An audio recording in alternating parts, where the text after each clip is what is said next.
Welcome to the story of the Sumerians. This is quite a new scientific project right now. At Sumer we get the firsts, all the firsts in life started here. And for thousands of years the clay tablets kept silent, but now they are speaking.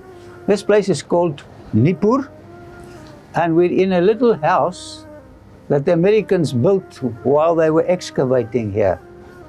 Marvelous excavations were found here. It was a total of 40,000 clay tablets. For the first time, you read in Sumerian language that man was made from clay. For the first time, you read about the resurrection of Inanna. On the third day, she was resurrected. And this resonates with the story of Genesis. For the first time, they found a tablet concerning medical advice.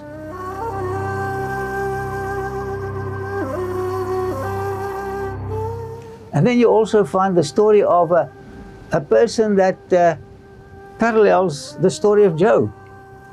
And in the story he says, how long, O God, enlil? And just maybe you also have a prayer ascending to God. How long will my husband be unfaithful, or whatever? So this is such a marvelous thing, and I cannot relate to you the 40,000 clay tablets. I just want to use a few of them. In a previous presentation, we looked at the hero of Nebuchadnezzar. Can you remember his name? Naram-Sin. Now, Naram-Sin built a beautiful temple right here. Of course, later on it became dilapidated and they restored this temple.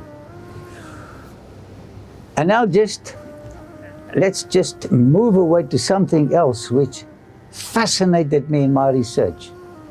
In 605, Nebuchadnezzar took Judeans from Jerusalem to Babylon.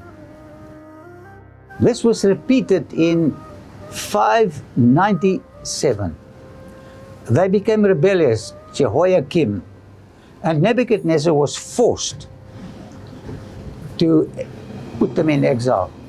So, and the Bible mentions those who were went into exile. The first one was Ezekiel, just an ordinary man. He became a prophet right here at Nippur, just close by, and as well as 10,000 Judeans.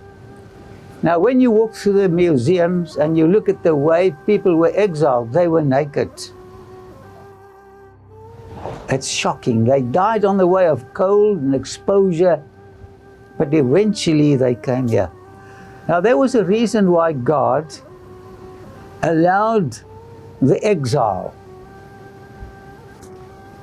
Israel had to be inclusive, but they became exclusive. They kept the beautiful message of God for themselves and they lost it.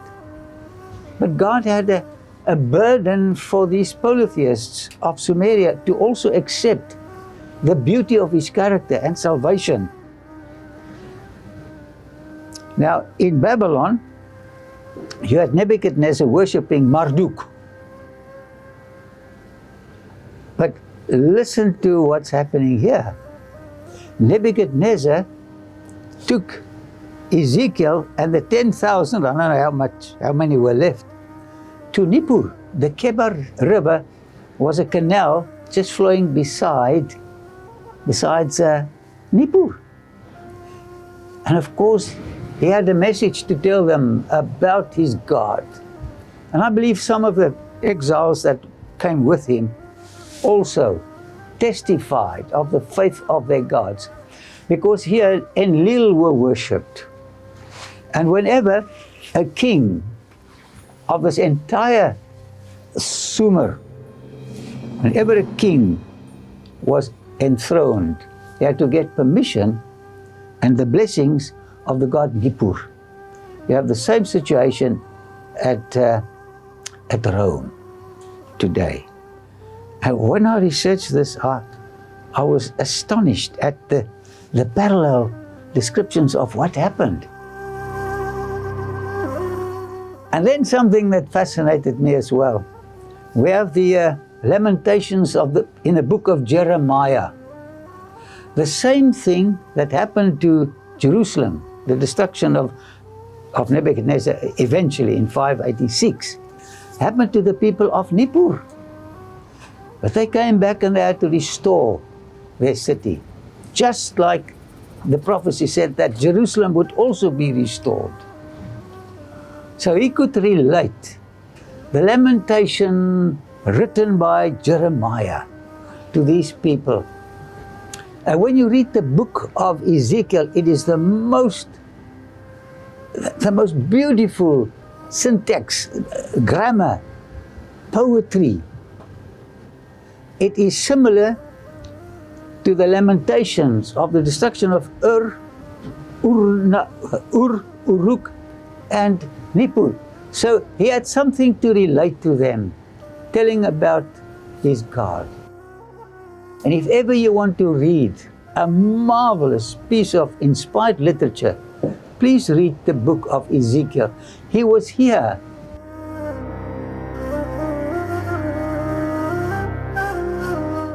And he tells about these visions. And he shared it with the people of Nippur, the Polyths who worshipped Enlil. For instance, he saw wheels within wheels, moving around, complicated stuff. And sometimes we feel like, what's going on here? What's life doing with us? But then Ezekiel saw a hand underneath those wheels, guiding them. And my dear friend, in the vicissitudes of life, there is a hand that's leading you.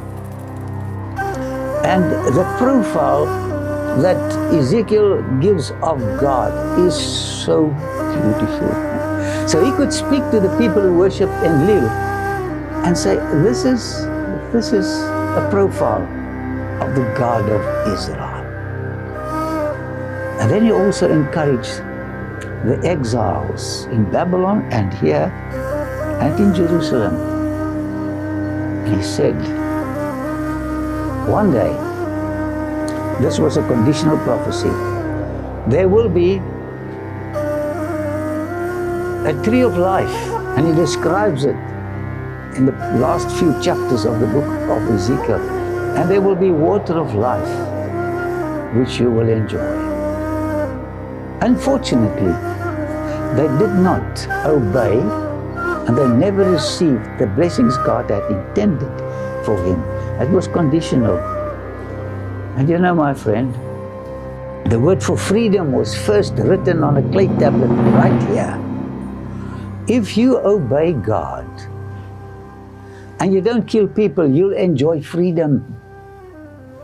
But if you disobey, you will not enjoy freedom. And the book of Revelation can only be understood and be appreciated when you read the book of Ezekiel.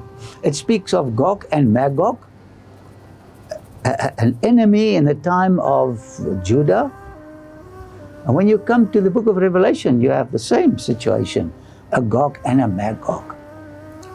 Now, because these prophecies of Ezekiel were never fulfilled, God wants us to enjoy the future Eden paradise.